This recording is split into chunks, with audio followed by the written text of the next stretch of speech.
que um cineasta pode fazer depois que ele muda o mundo? No caso de Peter Jackson, diretor de O Senhor dos Anéis, ele tenta devolver pra gente a alegria de ver mais uma vez os Beatles.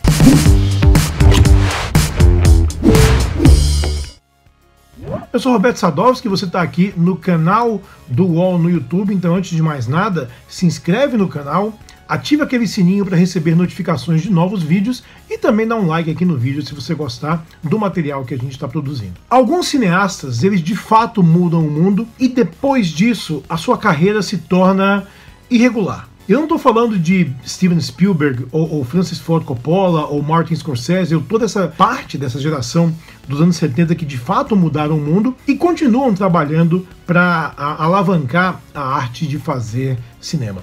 Eu falo de alguns outros cineastas que de vez em quando criam o que pode ser a sua obra definitiva e acabam não querendo continuar trabalhando com cinema. George Lucas fez Star Wars, né, foi seu terceiro filme depois de THX 1138 e American Graffiti, Loucuras de Verão, e depois de Star Wars, sua vida se tornou basicamente Star Wars. Ele sempre ameaçou dirigir outros filmes independentes, coisas menores, mas desde que ele vendeu a Lucasfilm para a Disney e embolsou 4 bilhões de dólares, Lucas está trabalhando com caridade, montando o Museu do Cinema em São Francisco e produzindo algumas coisas, mas ainda não conseguiu sair da sombra de Star Wars, o que provavelmente ele não vai fazer. James Cameron é outro homem que muitas vezes em seus filmes ele simplesmente revolucionou o modo de fazer cinema e de perceber cinema. Foi assim com O Exterminador do Futuro 2, foi assim com Titanic em 97, e aí a gente teve mais de 10 anos de intervalo até ele mudar o mundo de novo com Avatar, em 2009, promovendo aquela revolução do 3D. Desde então, James Cameron não dirigiu mais nada, né? Battle Angel, Alita, né? Alita, Anjo de Combate, ele entregou nas mãos do Robert Rodrigues e está aí trabalhando em mais sequências de Avatar. Então, às vezes, a gente vê que um gênio ele tem uma ideia e é essa ideia que ele vai seguir. O que nos leva, claro, a Peter Jackson. Peter Jackson teve um começo de carreira na Nova Zelândia, fazendo alguns filmes de terror e experimentando com visual e com narrativa. Fez lá Náusea Total, Fome Animal, depois ele fez o primeiro filme de estúdio dele que foi Os Espíritos, né, colado no prestígio que Almas Gêmeas trouxe para ele, o Heavenly Creatures, até que ele assumiu O Senhor dos Anéis, que consumiu uns bons 5 anos de sua vida. Então ele fez a trilogia O Senhor dos Anéis, que era um dos sonhos dele, a paixão que ele tinha pelo texto do Tolkien, e depois, com a moral que ele conseguiu com O Senhor dos Anéis, ele conseguiu concretizar outro sonho que ele tinha, que era refilmar King Kong, o que ele fez em 2005. De lá para cá, a gente viu Peter Jackson fazer a versão de The Lovely Bones, que parecia que o coração dele não estava lá e o filme realmente é muito irregular, e depois ele voltou ao mundo de Tolkien com a trilogia O Hobbit e parou por aí.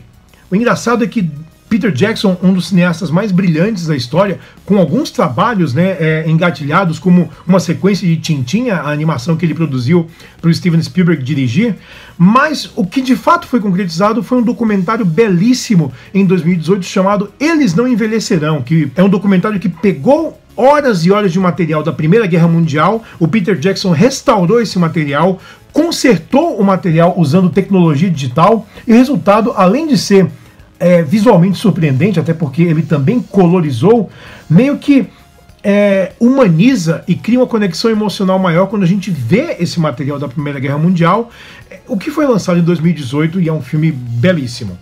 O que nos leva aos Beatles. Vamos lá. Em 1970, os Beatles lançaram Let It Be, o disco, né, o 12º disco de estúdio deles, e o filme, que seria um documentário para mostrar esse processo de criação.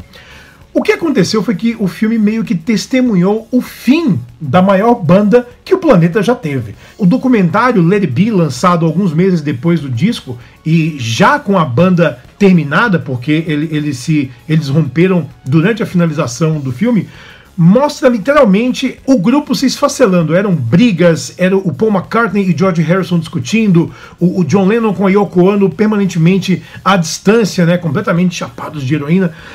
Então a gente viu uma banda se esfacelando e isso foi muito triste. O filme foi lançado em home video nos anos 80 e desde então ele meio que não existe mais oficialmente. Existem umas cópias piratas circulando, nunca mais foi relançado em DVD, muito menos em VHS, então é difícil achar uma cópia de Let It Be. Esse ano, que seria comemorado, né, um aniversário de 40 anos...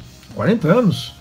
Não, gente, não, de 50 anos de Let It Be, eu sou de humanas. Paul McCartney, junto com Ringo Starr, junto com Yoko Ono e com Olivia Harrison, eles decidiram sim fazer um barulho e restaurar o filme e relançar o filme. Chamaram quem? Peter Jackson, que usou a mesma tecnologia usada em Eles Não Envelhecerão para limpar e remontar o material.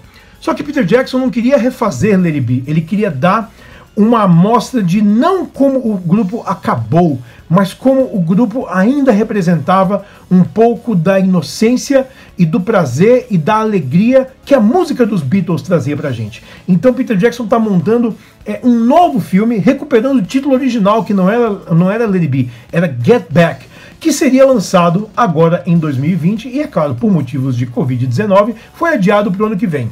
Então o filme vai ser lançado no cinema e também na Disney Plus. Eu vi o trailer já na Disney Plus. Não é o trailer, é um material que Peter Jackson montou antes do trailer e antes de qualquer cena que a gente vai ver no filme, para dar mais ou menos um sabor do que é esse reencontro com os Beatles, de uma forma que a gente imaginava que era de um jeito, que era um momento sombrio, transformado talvez por uma nova edição e por recuperar quase 60 horas de material gravado em 1970, de forma que a gente consiga ter essa alegria de ver os Beatles por uma última vez, numa celebração que seja, que nos eleve, que eleve o espírito, e não que traga de novo o fim de uma banda. Então, o material que Peter Jackson rodou e que ele liberou na internet há algumas semanas é de uma beleza e que talvez seja o que a gente precise nesse momento tão complicado no mundo, né? Com pandemia